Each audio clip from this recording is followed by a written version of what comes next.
Hey, gang, we are at the Geneva Cemetery. Where's the Geneva Cemetery? It's in Geneva, Florida. Where's Geneva, Florida, you ask? Well, northeast of Orlando, right over that way. Well, it's a pretty small, out-of-the-way place here where a family lived a long time ago. We're here to see somebody, look, 1880, pretty historic cemetery. We'll take a little walk through here, but we're here to visit the grave of one of the Lincoln conspirators, the assassins that actually, John Wilkes Booth, we all know the story of John Wilkes Booth. The Ford's Theater, assassinates Lincoln, jumps onto the stage and all that. Now, there were other people involved it wasn't just President Lincoln, it was going to be the Secretary of State, William Henry Seward, and also, it's starting to rain here, perfect.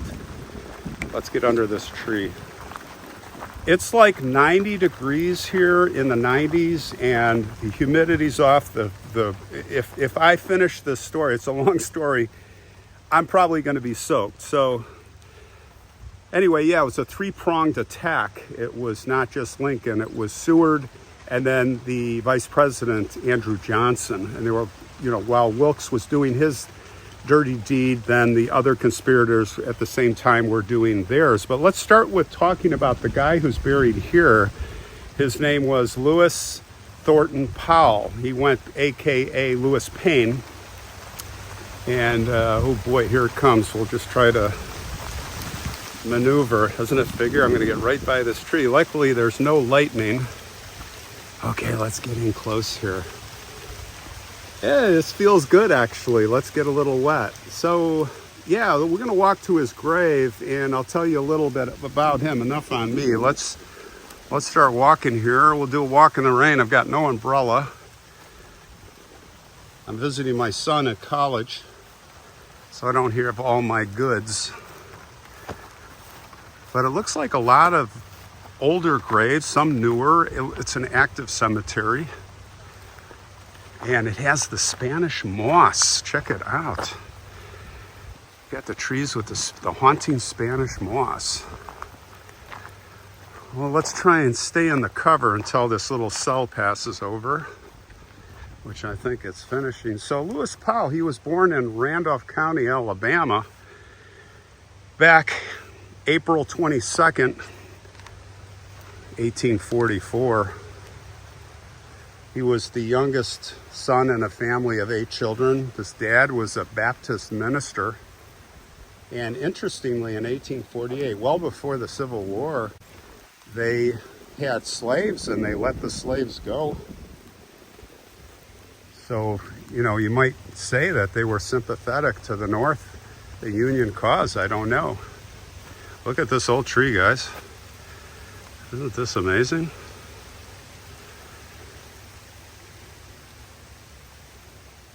Lewis was a quiet kid. He was introverted. People liked him. He was a nice kid. He had a little bit of a temper, but he enjoyed carving, fishing, singing, reading, studying, and he loved animals. He loved going to church. He's a good kid. He was a little stubborn, but what boys aren't, right, at that age? Sisters would call him Doc because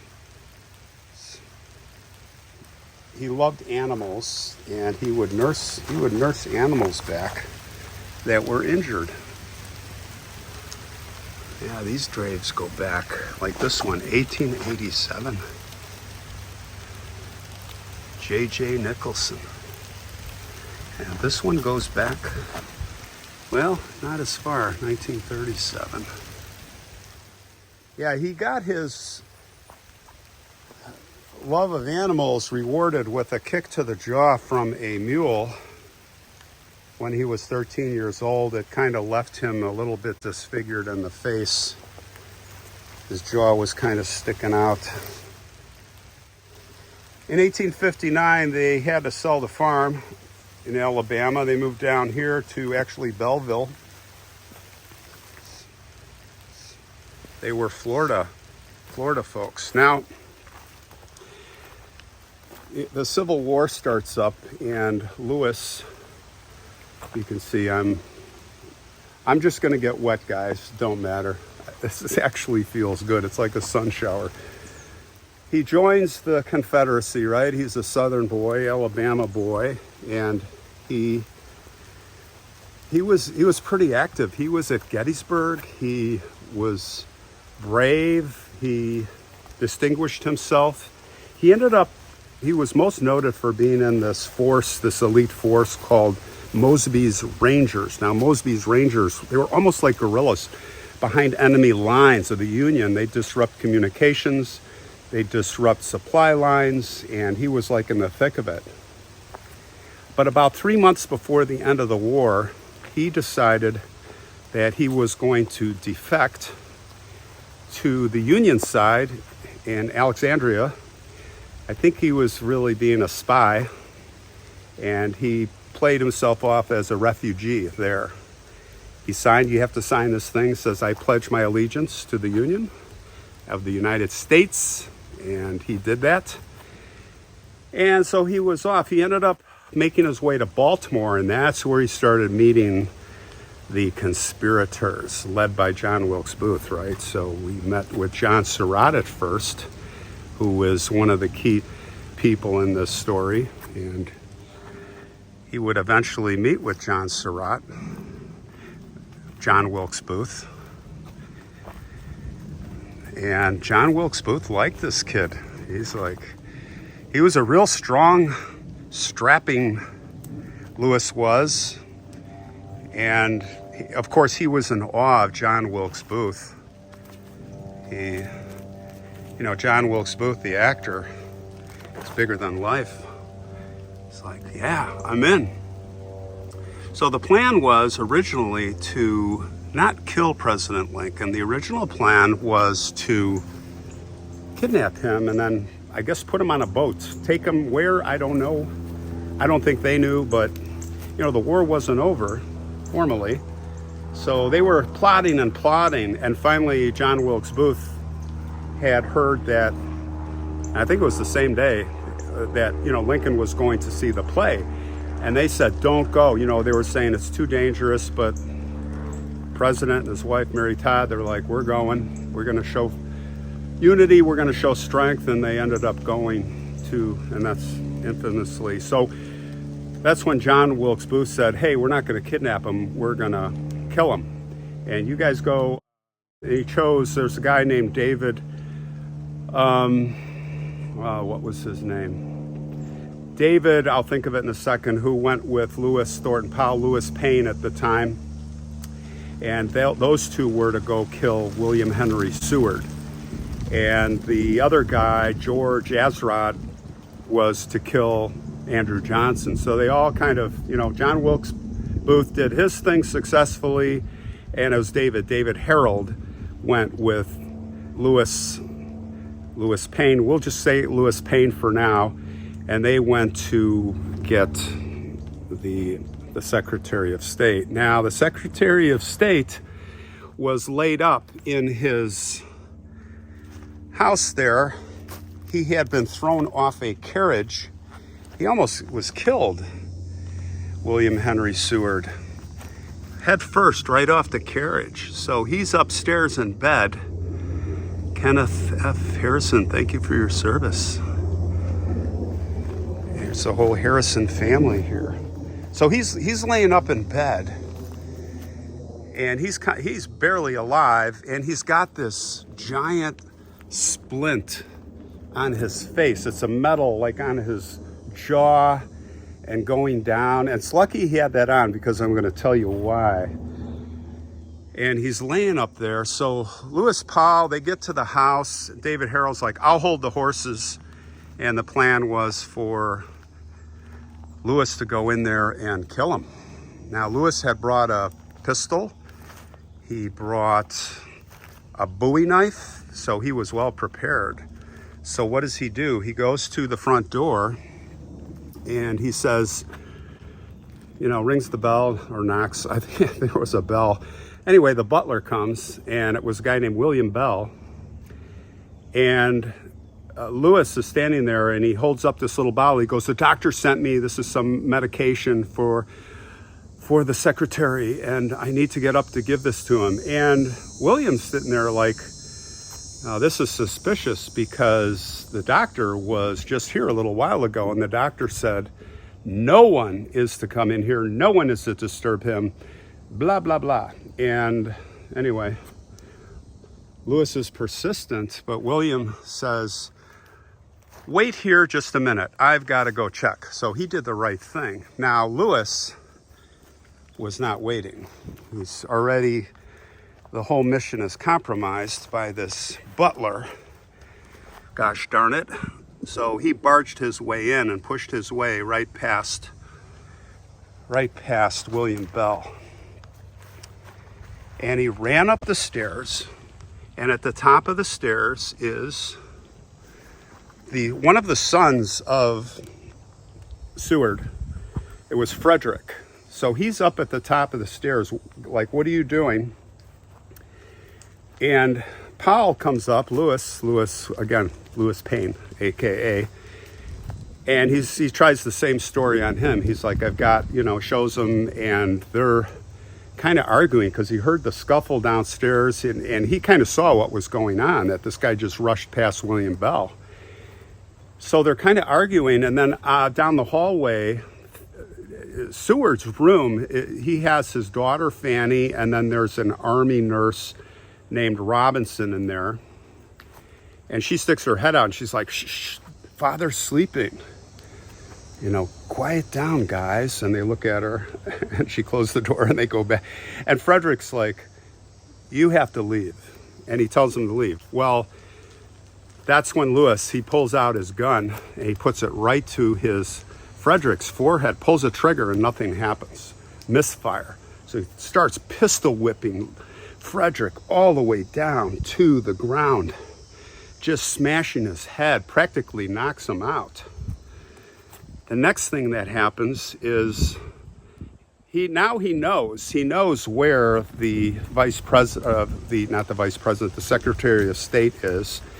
And he rushes the room, and of course Robinson is standing there now. They're hearing all the commotion, so Robinson's there to block him, opens the door, he pushes Robinson, he's got his Bowie knife now, he threw his gun away, and he slashes at Robinson, cuts his arm open, knocks him down, and he jumps right on the bed on top of Seward, who's helpless. And luckily he had the armor of I think it was on his left side, because the right side of his cheek, they start stabbing him in the face and in the neck, stabbing with this Bowie knife. And that metal of this contraption, this menagerie, saved his life. However, sliced up his right cheek, sliced up his neck, and there's blood all over. But it's worse, it looks worse than it is, and probably good. And now you've got Fanny screaming, murder, murder. You hear downstairs, William Bell is in the street, murder, murder. You've got David holding the horses, and he's like, what is going on? I thought this would be quick. Where is Lewis? He's not coming out. So what does he do? He leaves. He deserts Lewis. He leaves his horse, thank God. He takes his horse and he goes off.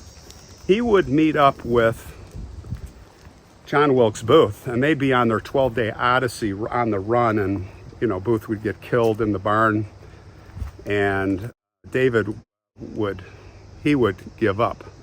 So he was caught. But back to the house, Lewis is like going mad. He's like, now he's confused. He hesitates, like, what should I do? I think I've killed him. I mean, there's blood all over the place, but Seward is probably playing dead.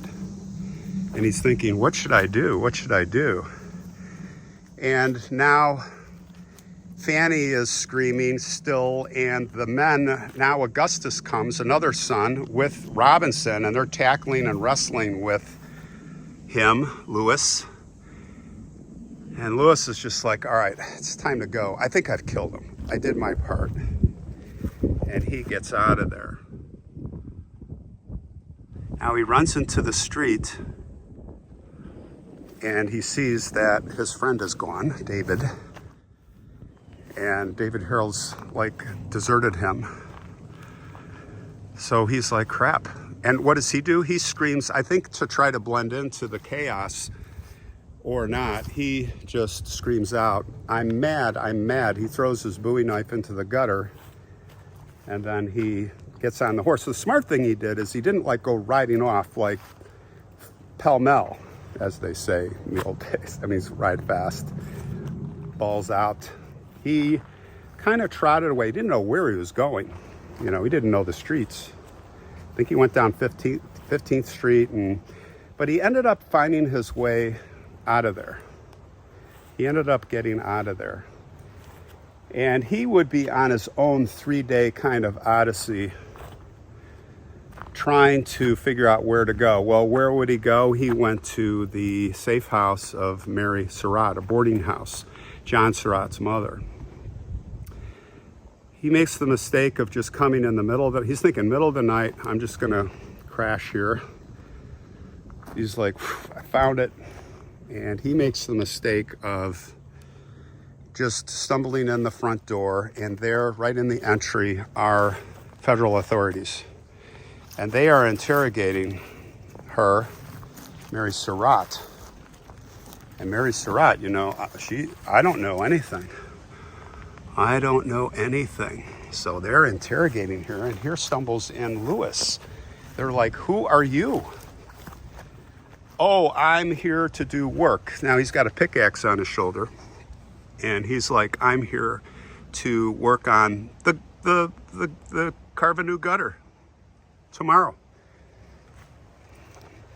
And they're like, well, why are you here now? He's like, well, I came now because I wanted to find out what time to start work tomorrow morning. And they're like, they look at Mary and they go, do you know him? She's like, no. Of course she did. She's lying. Do you know him? No. So they're like, all right, you. They look him up and down, and he's wearing like nice boots. He's got a suit on. He's got a vest. His hands, he looks like he's in good shape. So they're like, you are under arrest. And they take him in, and they take Mary in, and they take him to a really interesting place. Now, normally you take them to the jail, to the prison, right? No, they don't take them there. They take them to one of the monitor ships. What's a monitor ship? The ironclad, river-running ships. They look like doom. They are made of iron, heavy steel. All you really see are the gun turrets, these round towers. Everything else is below the water. Just above the water line is the deck, so they'd have no profile. Cannonballs would bounce off these things. Civil War, the monitors. There's still some surviving ships you can see, but this was the USS Saugus. Now, you have to understand, it's hot summer, humid. They took them below decks, and they had cells down there, and they had Lewis in a ball and chain on his feet with shackles that were constricting his blood flow, so his feet were swelling. The big ball and cannonball, and then he had what was called lily clamps. I think they're called lily clamps, but anyway, they're like double handcuffs together where you can't move your hands independently. They're really brutal. And they had him in his cell like that, and he was, can you imagine the discomfort? Well, they deserved it. And then they would not let photographers in there. We would not let any news reporters in. But this guy named Alexander Gardner, he must have had some pull, and he was really good. They let him in. And he was to photograph all that. Well, he took particular interest in Lewis for some reason. And he got pictures of the rest of them, but he was just focused on Lewis. Lewis was cooperative, and the jailers were cooperative. In fact, for the photography, they guarded him closely, but they took off his constraints, and you see pictures of him. And I'll tell you what, the one picture that many of you seen, that's the most famous picture of him, is he is sitting on the turret, the gun turret on the deck, the gun turret curved iron wall, pocked and pitted with the big rivets right behind him. It's haunting, and he got a really good image of him staring right into the camera, and it is haunting. And there he is. He is captured there. You can see him. It's really a dramatic picture. So they get the pictures, and back in the cell he goes, and it's hotter than heck, and he is not happy, and he is going out of his mind. And what does he do? He takes the cannonball. I call it the cannonball. It's like the ball and chain. And he takes it above his head, and it looks like he's going to drop it on his head, and the guards rush in there, and they pull that thing away. Probably weighs like 50 pounds or more, maybe 100. I don't know how big it was, but they thought he was trying to kill himself. So they're like, okay, what we're going to do now is we are going to forget that angle. We're gonna let you off the ball and chain. That's okay. We are going to make a sack. We're going to pad the sack thick with who knows what, cotton, and we are going to stick that over your head, and we're just going to cut a little slot for your mouth and a little slot so you can breathe with difficulty. And 24/7 he had to have that on. Now he was going out of his mind. Can you imagine? In the hot, dark, and then thus far, for days and weeks, never seen the light of anything. So he started going insane, temporarily. Meanwhile, there was a tribunal going, and they found him, no surprise, they found all of them guilty. There were 4 of them now. Wilkes was dead. So it was a guilty verdict, and it would be death by hanging. All right? So the day approached for the hanging, and it was just a most brutal affair. They made the gallows for all of them to be hanged at once.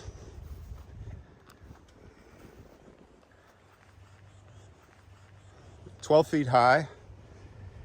And what they had was basically the way the platform, there's pictures of this, they had the trap doors with like pillars under them that guards would, it wasn't a fancy trap door, it was a trap door where they had a wood support, a timber underneath that would get knocked out at the right time. So what I find really, really creepy about this, just you try to put yourself in their position. They had dug the graves right there, east wall, right there at the gallows, and right there as they would walk by, they set it up so that they would have the coffins, which were really ammunition boxes, 1, 2, 3, 4. So as they walked, and they did, imagine you're walking, and there you see your coffin, your ammunition box. So it was a pretty long, slow, horrible walk for all of them. Lewis Payne was in tears, still a very young man, and they walked him up the gallows, and they all stood and listened to their sentence. And then, they were each standing like 3 or 4 feet behind the trap doors, and they said, okay, please step over the trap doors and under the nooses. So they had to do that, and they did. And there they stood, and then they tied white cloth around their hands and around their ankles, and they tied white cloth around the back of their, hands tied behind your back. There's Mary Surratt in her dress as Lewis Payne screams out, "Mary Surratt is innocent. She should not be hanged with us." He was pleading for her life, but to no avail. And then they put the white hoods on them. Any last words?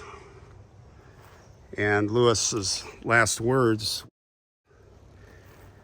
"Thank you basically just said thank you and goodbye. Pretty, don't quote me on that, but it was pretty much thank you and goodbye. And they put the hoods on their heads, and the executioner clapped his hands, and the guards kicked out the timbers, and down they went. Now, this is a little bit gruesome, a lot gruesome. I mean, Mary Surratt and George Atzerodt, they died pretty quick. Now, back in the day, if you were nice hangmen, you'd set the drop so that it breaks their neck. How'd you do that? You'd measure their weight, and there was a formula on how long to make the drop, usually around 5 feet, maybe 6 feet. And if the drop was too far, it'd take your head off, like Blackjack Ketchum. And if it was too short, you just strangled to death, which was horrible, 5 to 15 minutes. So what they did was they made them too short, and they all struggled. Now, Mary Surratt and George, they died pretty quick, but David Herold and Lewis Thornton Powell, they struggled for like 5 minutes, really bad. And this is the freaky part to me, is that Lewis Powell, they said, I mean, he's a strong guy, and he's trying to get out. He's hanging there and struggling, and they're just writhing around. And they say that the witness said that he had his knees up, like he was sitting in a chair and wiggling with his legs up and down and up. And can you just imagine? Well, after 5 minutes, they were both dead. They finally died. They cut them down. They let them hang there for like 30 minutes, and they cut them down, and they put them in those ammunition boxes. They wrote their names on a piece of paper, put it in a glass vial, and dropped it in each box with them and buried them. Buried them on the east wall. And that was it. Well, at least for a time being, it was it. They would not rest in peace very long, because 2 years later, they would rebury them somewhere else in the prison yard. Dig them up, put them back. Now, they had John Wilkes Booth, I believe, with them. So there were 5 graves on the east wall that were moved. And then, 2 years later, the families were just begging to have the bodies sent back to be with their families. And President Johnson, Andrew Johnson, capitulated and let them take the bodies home.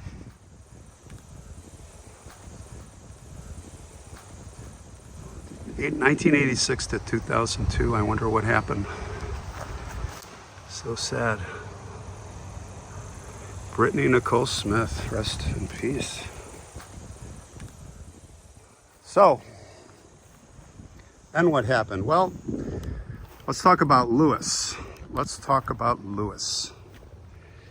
The family, it is said, the family stories handed down was that they came up from here, they went up to get him, and when they got his body, his head was gone. They're like, headless body, but they took the body, they brought it back here, and on the way back here, Dad got really sick. And they had they just had to bury him on some farm. And later on, they retrieved him from the farm, and they brought his headless body here. And we're gonna go see his grave right over here in a minute. And that was the story, but there's other stories that he was buried in Graceland Cemetery and this other place, and this undertaker had him, and somewhere in there, if the family got him, which I believe that story, his skull was stolen by some morbid mortician or somebody who broke in, who knows what, we'll never know. But his skull, his head was gone. So, what happens next? Well, fast forward to 1991. And there's this researcher from the Smithsonian Institution up there going through the Native American skull collection. And there finds a weird skull. A skull that doesn't look indigenous. It's kind of different, but it's really different because it has some numbers on it. Looks like army numbers and a big letter P. Could that be P for pain? Probably. They determined it was his skull, Lewis's skull. So the word gets out, and what happens next? Well, one of the family members who's still alive, a great niece who was 70 years old, probably from around here, still says, we want his skull back, the family.